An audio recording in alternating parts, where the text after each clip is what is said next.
National Herald मामले में प्रवर्तन निदेशालय द्वारा राहुल गांधी को बुलाए जाने का विरोध में कांग्रेस का प्रदर्शन लगातार जारी है। छत्तीसगढ़ के स्वास्थ्य मंत्री टीएस सिंहदेव ने इस मामले पर मोदी सरकार एवं भाजपा पर निशाना साधा। उन्होंने कहा कि उनकी नीयत अगर परेशान करने की है तो और परेशान करेंगे। कोई तथ्य अगर होते तो 3 दिन क्यों लगते। आप कह रहे हैं कि आपको जानकारी है, आपको सब मालूम है, तो फिर इतनी देर किस बात की लग रही। 2 सवाल पूछिए और बात खत्म, लेकिन आपकी नीयत तंग करने की है। सिंहदेव ने कहा कि केंद्र सरकार की मंशा परेशान करने की है। 1 दिन, 2 दिन और आज 3 दिन पूछताछ के लिए बुला रहे हैं। इसके बाद आप कोई भी कदम उस तरह से उठा सकते हो। ईडी को नियंत्रित करने वाली भाजपा की एक यह कोशिश है। वे राहुल गांधी से डरते हैं, वे राष्ट्र के लिए आवाज उठाते हैं, लोगों की सबसे मजबूत आवाज बनते हैं, इसलिए उन्हें दबाने का षड्यंत्र रचा जा रहा है।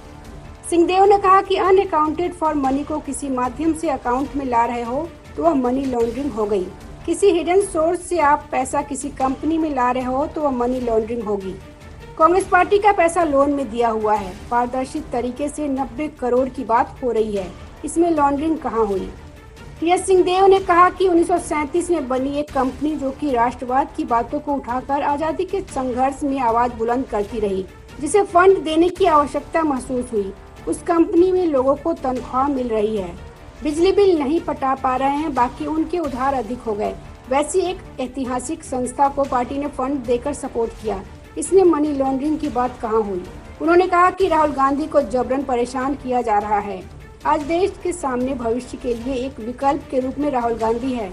एक आवाज राहुल गांधी है जिन्होंने हर गलत कदम को मजबूती से देश के सामने रखा है, चाहे बेरोजगारी की बात हो, वैश्विक महामारी कोरोना या फिर देश की सीमाओं की बात हो। सिंहदेव ने कहा कि आज अमेरिका के जनरल आकर कह रहे हैं कि ब्रिज बनी है तो बात हो रही है, उसकी प्रामाणिकता हो गई।